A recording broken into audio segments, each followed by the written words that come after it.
वाहिगुरू जी का खालसा, वाहिगुरू जी की फतेह।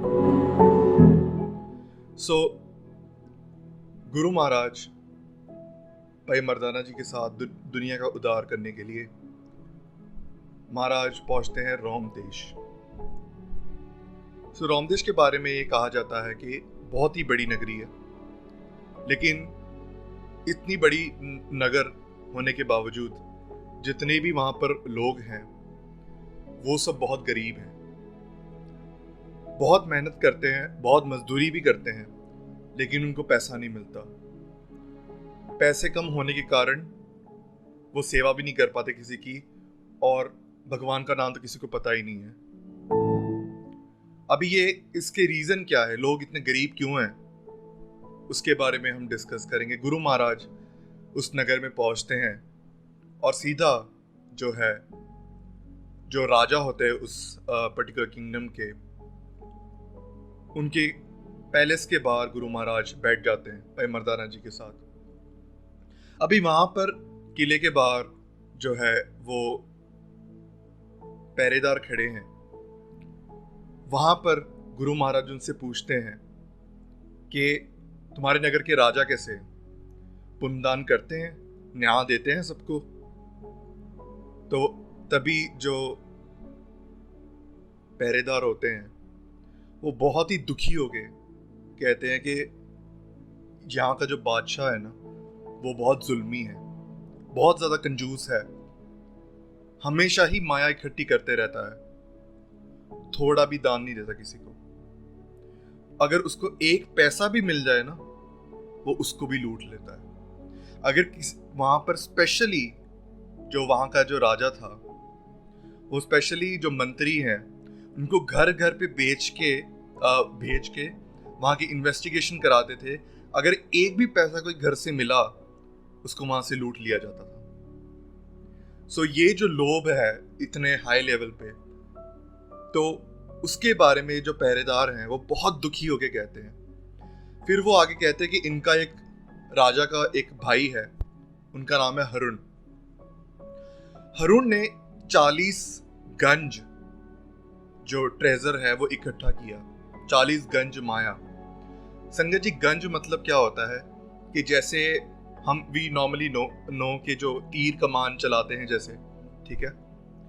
एक बहुत ही माहिर तीर कमान जो चलाने वाला हो, वो अगर चारों दिशाओं में तीर चलाए, ठीक है, और एक तीर आसमान की तरफ चलाए, ठीक है, क्योंकि हमें पता ही है कि जो माहिर होते हैं तीर कमान चलाने में वो कितना दूर वो टारगेट जाता है उनका, राइट। तो वो कहते हैं कि चारों दिशाओं में अगर वो तीर कमान चलाए और एक तीर कमान आसमान में चलाए तो वो जो एरिया जितना कवर होता है ना उसको एक गंज कहते हैं, ठीक है। एक तरीके से हम देख लें कि एक बिल्डिंग है पूरी माया की।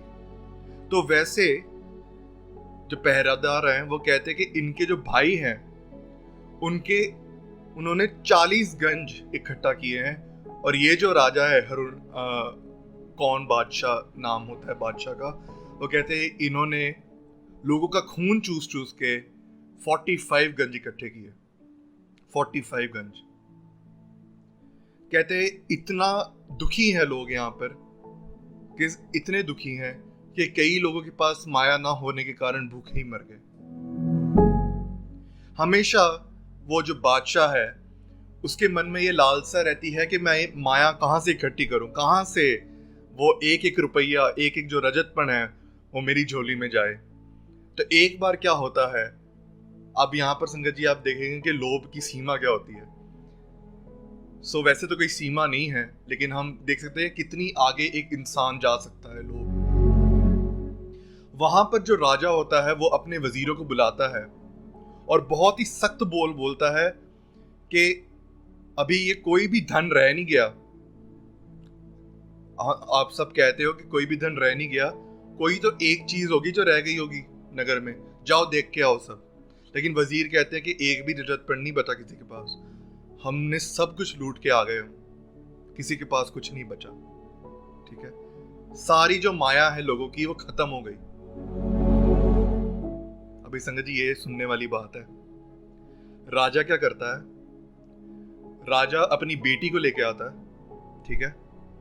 अपनी बेटी को लाके पूरे किंगडम में ऐलान कर देता है कि वो जो उनकी जो बेटी है राजा की, उनको मार्केट के बीच में खड़ा किया जाता है और ये ऐलान किया जाता है कि कोई भी इंसान 1 रजत पन दे और मेरी जो बेटी है उसके साथ शादी करा दे।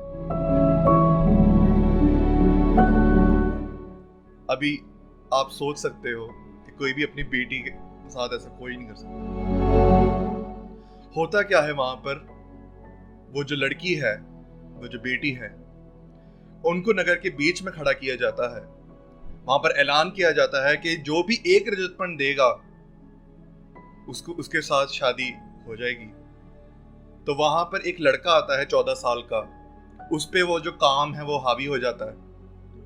उसको ये सौदा बहुत अच्छा लगता है कि भाई एक बहुत ही सुंदर स्त्री है और राजा की बेटी है और सिर्फ 1 रजत पन में मतलब ब्याह करने का मौका मिल रहा है, शादी करने का मौका मिल रहा है। तो वो क्या करते हैं कि वो जो लड़का है वो घर जाता है और अपनी मम्मी को जाके कहता है और पूरी बात सुनाता है कि वहां पर ऐलान हो रहा है कि 1 रजत पन में जो है, जो राजा की जो बेटी है उसके साथ विवाह होगा।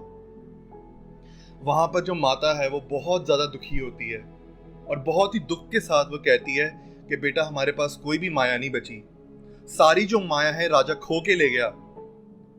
लेकिन वहां पर वो जो लड़का है वो इतनी जिद में अड़ जाता है, काम इतना हावी हो जाता है उसके सिर पे, वो कहता है कि अगर आपने मुझे पैसे ना दिए तो मैं यहीं मर जाऊंगा आपके सामने। और वो नीचे गिर जाता है फ्लोर पे, वो जमीन पे गिर जाता है और गिड़गिड़ाता है, बोलता है मुझे चाहिए ही चाहिए। तो वहां पर वो जो माता होती है ना, वो कान में ना, अपने लड़के के कान में कहती है कि मैं तुम्हें एक राज की बात बता रही हूँ।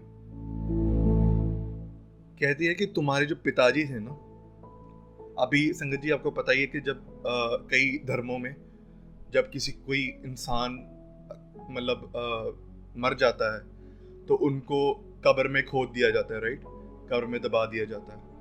तो वो कहते हैं कि तुम्हारी जो पिताजी है ना, उनकी कब्र में उनकी जो डेड बॉडी है वहां पर 1 रजत पन का सिक्का है, जाओ वहां से लेके आ जाओ।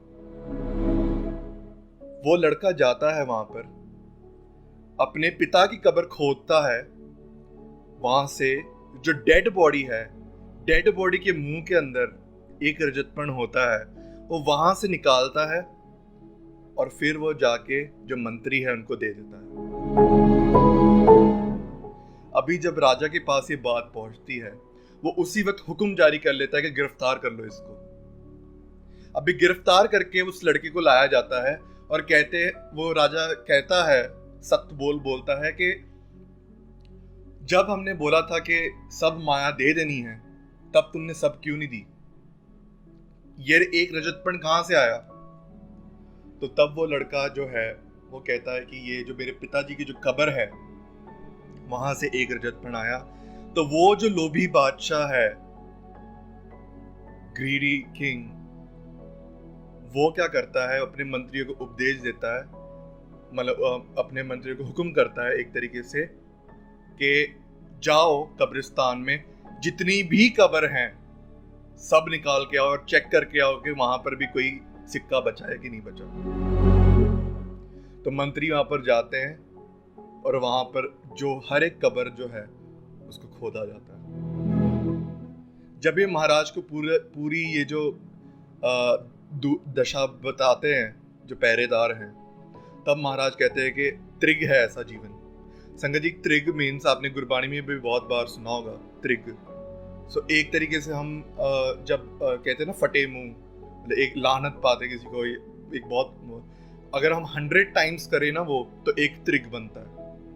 महाराज कहते हैं कि त्रिग है ऐसा जीवन, व्यर्थ है, वेस्ट। कहते हैं खुदा की दरगाह में बहुत ज्यादा सजा मिलेगी, बहुत ज्यादा कष्ट झेलने पड़ेंगे। तो वहां पर फिर महाराज को फिर आगे बताया जाता है कि जैसे महाराज ने पूछा था कि तुम्हारा राजा पुण्यदान करता है कि नहीं करता, तो कहते हैं वो तो जब वो सुनता है ना राजा कि फकीर आया है कोई, तो वो आता ही नहीं नीचे, क्योंकि उनको पता है कि फकीर कुछ ना कुछ मांगेंगे। फिर जो गुरु महाराज हैं, लोगों का उद्धार करने के लिए जो पहरेदार हैं, उनको गुरु महाराज कहते हैं कि अपने राजा को बुला के लाओ और उनको कहो कि एक फकीर आया है, लेकिन ये फकीर कुछ मांगने नहीं आया।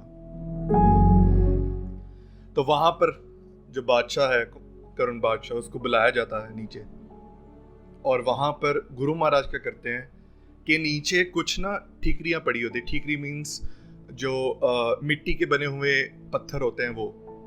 तो गुरु महाराज क्या करते हैं कि वो इकट्ठा करना शुरू कर देते हैं नीचे बैठ के। इकट्ठा करना शुरू कर देते हैं। तो जैसे ही बादशाह आता है, वो देखता है कि ये दृश्य के एक जो फकीर है वो ठीकरियां इकट्ठी कर रहे हैं। तो वो पूछता है कि ये ठीकरियां इकट्ठी करने का क्या लाभ, ठीक है, ये ठीकरी इकट्ठे करने का क्या लाभ, ये तो व्यर्थ है। तब महाराज कहते हैं ये जो ठीकरियां है ना मेरी, जो मैं इकट्ठी कर रहा हूँ, ये परलोक में मेरे साथ जाएंगी, मेरे मरने के बाद भी मेरे साथ जाएंगी। तो वो जो राजा होता है वो कहता है कि हाउ इज इट पॉसिबल, ये ठीकरियां तुम्हारे साथ कैसे जाएंगी तुम्हारी मृत्यु के बाद। तब गुरु महाराज जो नीचे बैठे होते हैं, ठीकरी इकट्ठी कर रहे होते हैं, तब गुरु महाराज फिर उठते हैं और वो जो बादशाह है उनकी आंखों में आंखें डाल के गुरु महाराज कहते हैं कि हे जुल्मी राजा, जिस जुल्म तुमने इतना कमाया है, लोगों का खून चूसा है तुमने, इतने जुल्म किए हैं तुमने, घर घर पे जाके लोगों को दुखी करके रखा है,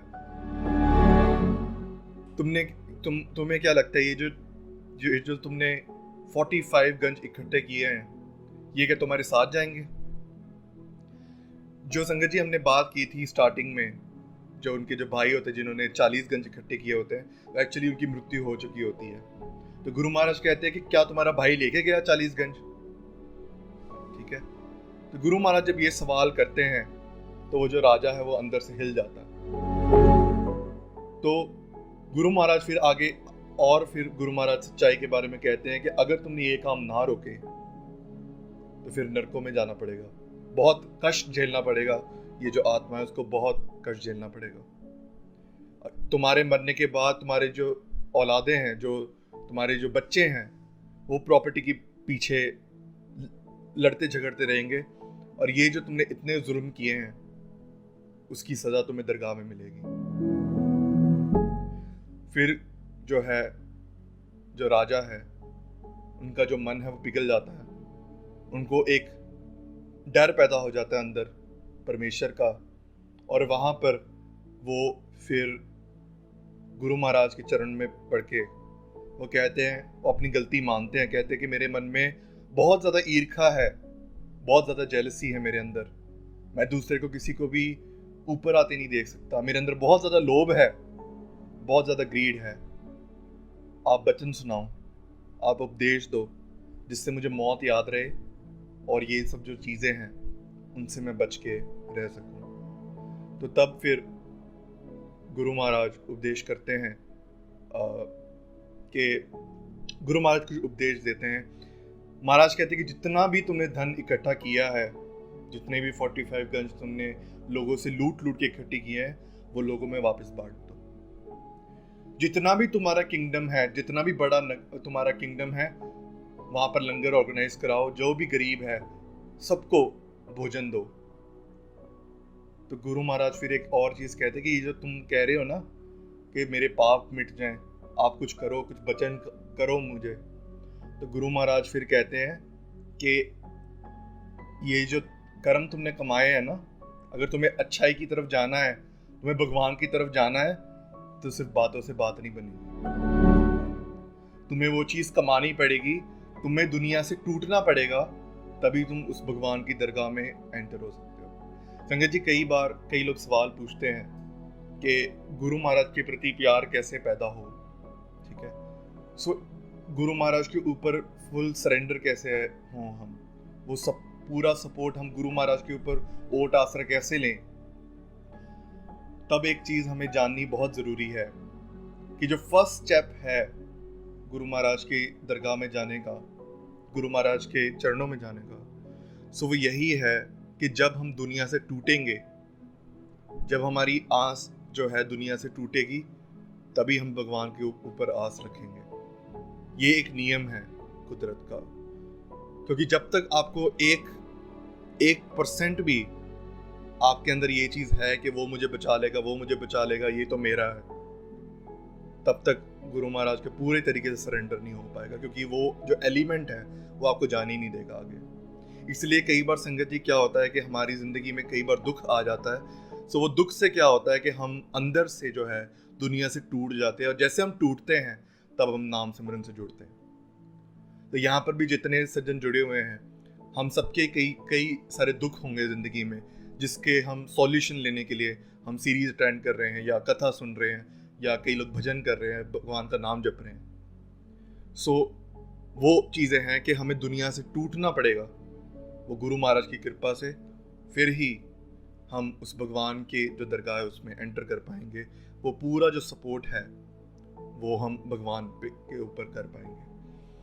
फिर महाराज कहते हैं कि उस एक परमात्मा की उस्तत गानी है हमेशा, और जो तुम जुल्म कर रहे थे उसको रोकना है। तो जो नगर के जो लोग हैं वो इतने खुश होते हैं, उनके अंदर से उनके ऊपर से एक बहुत बड़ा बोझ कम हो जाता है, और फिर वो गुरु महाराज को बहुत ज़्यादा शुक्राना करते हैं, मत्था टेकते हैं, और गुरु महाराज को फिर अपना गुरु धारण करते हैं।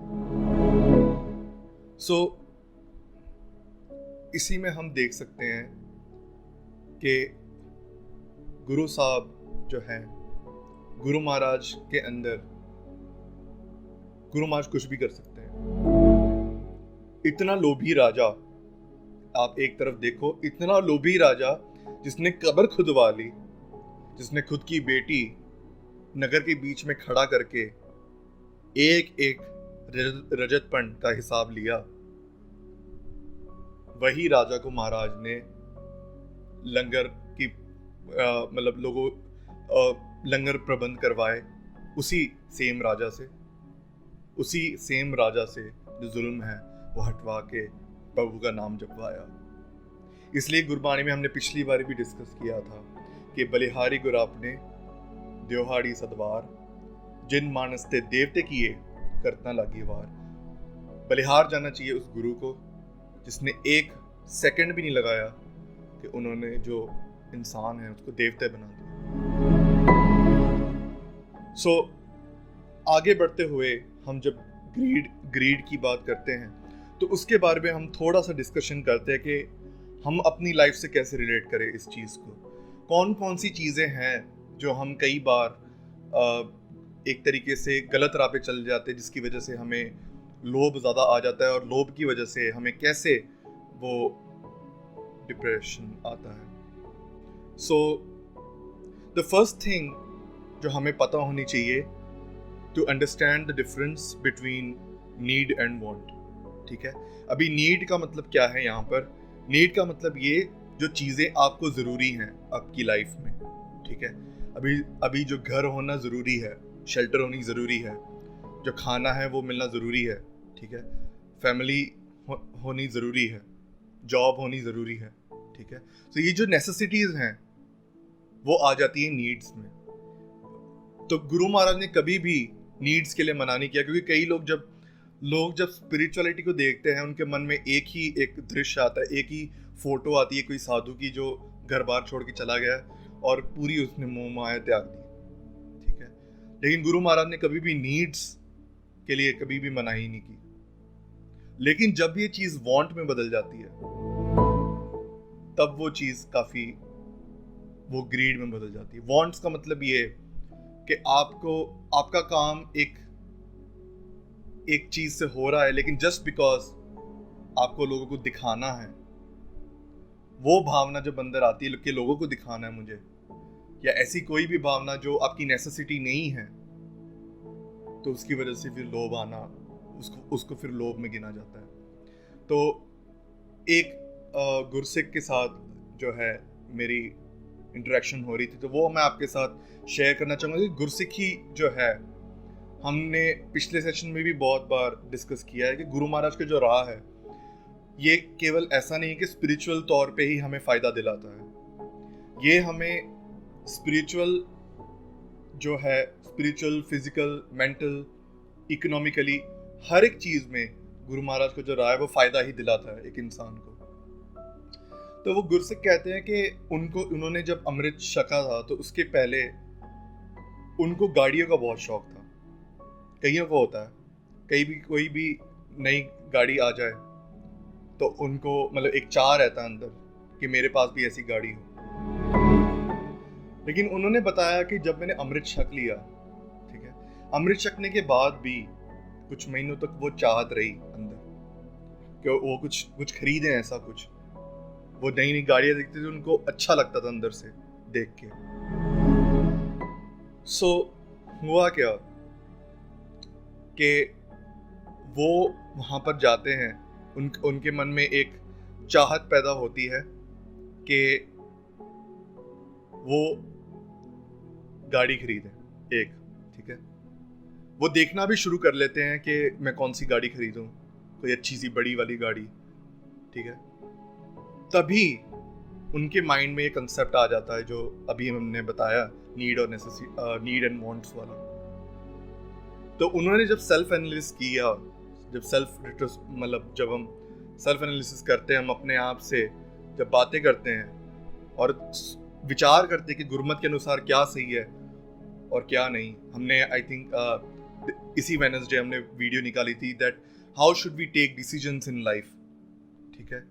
सो जब वो डिसीजन मेकिंग वो कर रहे थे, तब उनको ये चीज रियलाइज हुई कि ये जो गाड़ी जो खरीदने की जो चाहत है वो उनको इट इज नॉट नीडेड। उनको नीड नहीं है गाड़ी की, कोई जरूरत नहीं है गाड़ी की। लेकिन जस्ट बिकॉज उनको ये है अंदर एक भावना, उनको लोगों को दिखाना है कि देखो मैं भी कमा सकता हूँ, और वो एक दिखाने की चाहत। संगत जी, इसलिए सिमिलरली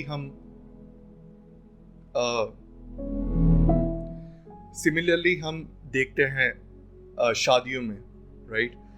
जब शादी जो है, अलंकार जो है, वो हम गुरुद्वारे में जाके आराम से कर सकते हैं, लेकिन उसके बाद फिर जो दिखावा करना होता है, लोग पैलेस में बहुत फिर शराबे करते हैं, फिर ये वो जो दिखावा है उसी में जो लोग हैं मार खा जाते हैं। Was that a need? वो करने की जरूरत थी? नहीं। तो वैसे ही वो गुरसिक कहते हैं कि मैंने जब सेल्फ इंट्रोस्पेक्शन किया, मैंने ये सोचा कि मुझे जरूरत नहीं है, तब वो पीछे हट गए। संगत जी, ये जो लोभ है वो पता है आपको कैसे इफेक्ट करती? जितना ज्यादा आप मटेरियलिस्टिक चीजें इकट्ठी करोगे, वैसी अपने लोभ के कारण आप जितना जो चीजें हैं, भले वो धन के रूप में हो, भले वो कोई मटेरियल हो, भले वो फोन हो, इस केस में जो मैंने आपको बताया, सो वो कार्स का उनको शौक था, ठीक है। आप जितनी चीजें इकट्ठी करोगे, आपका मन उतनी चीजों में एक बिखरता जाएगा, आपके दिमाग में उतने ही थॉट्स रहेंगे।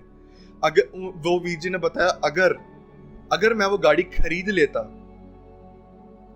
और अगर उसको सपोज कोई स्क्रैच आ गया या कोई ऐसा कुछ आ गया, कोई चीज, ठीक है, कोई धूल मिट्टी लग गई है वो, तो उसी चीज की चिंता उन्हें सताती रहती। And this would have affected him a lot. तो उन्होंने यही जो चीज है वो बताई। सो जितनी आप ज्यादा चीजों के पीछे भागोगे, ठीक है, मैं यहाँ पर नीड्स की बात नहीं कर रहा संगत जी, नीड्स हक है एक इंसान का, ठीक है।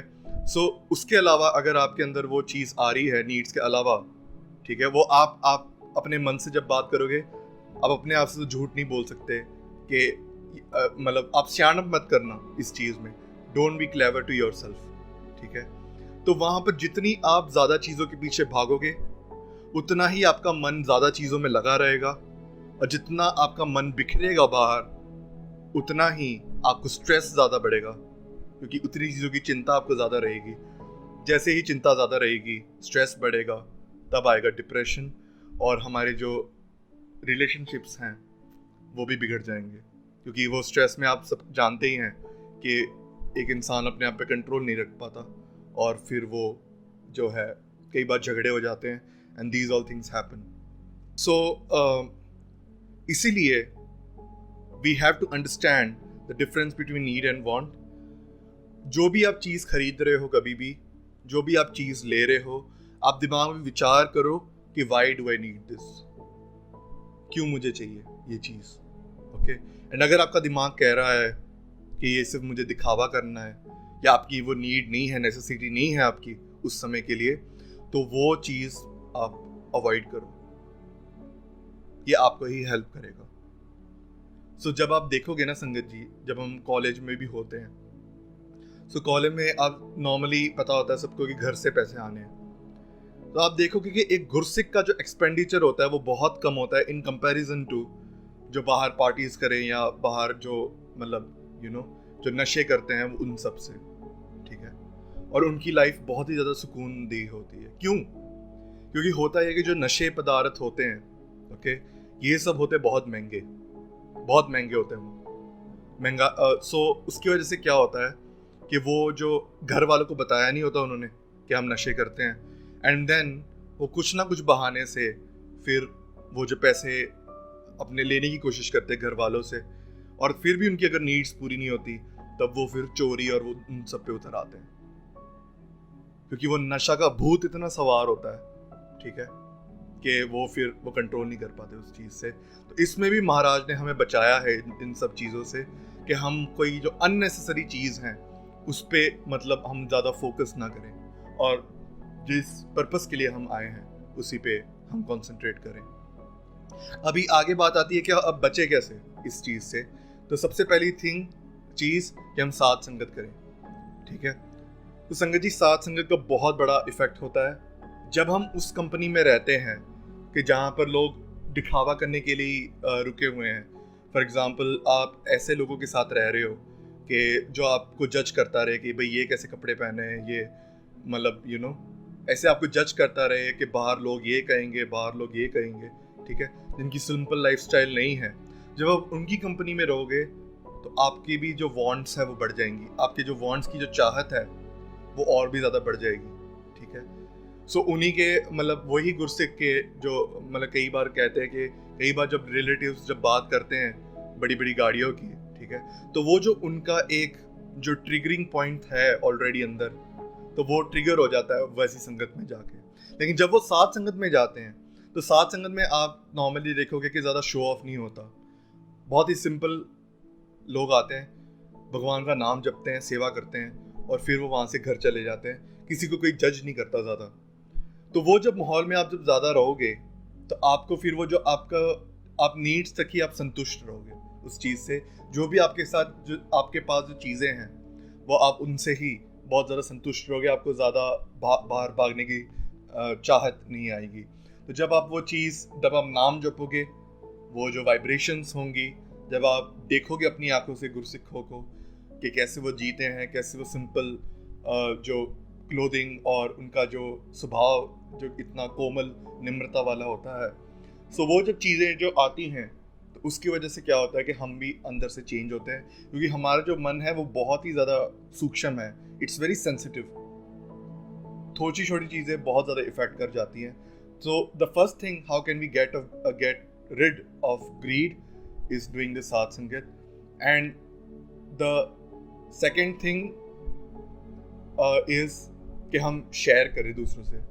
So एक दूसरा जो सॉल्यूशन है वो है शेयरिंग टू अदर्स. अभी संगत जी होता क्या है ना कि जब हम बांटते हैं किसी को कोई चीज़, हम सबको पता है कि हमारे अंदर ये चीज़ आती है. कई लोगों के अंदर ज़्यादा होती है, कई लोगों के अंदर कम होती है. लेकिन जब हम कोई भी चीज़ देते हैं ना किसी को, हमारे अंदर ये भावना थी ये तो मेरी थी, मैं दे रहा हूँ, तो वो एक तरीके से जान निकलती है अंदर से. कई बार कईयों से हम बात करते हैं कि भाई 10 देना है, जो 10th part of the earning देना है, तो वो उनके हक्के बक्के रह जाते हैं कि तुम कैसे देते हो, मतलब how can you give 10 part of your earning. ठीक है, सो वो जो चीज़ है वो है क्यों अंदर, that's because of ego and greed together.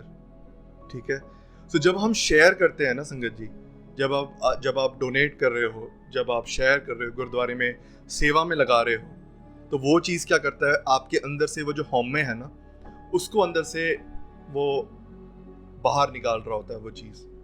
तो उससे क्या होता है कि आपको एक देने वाली भावना आ जाती है, तो आपको उतना फील नहीं होता जब आप किसी को कुछ भी देते हो।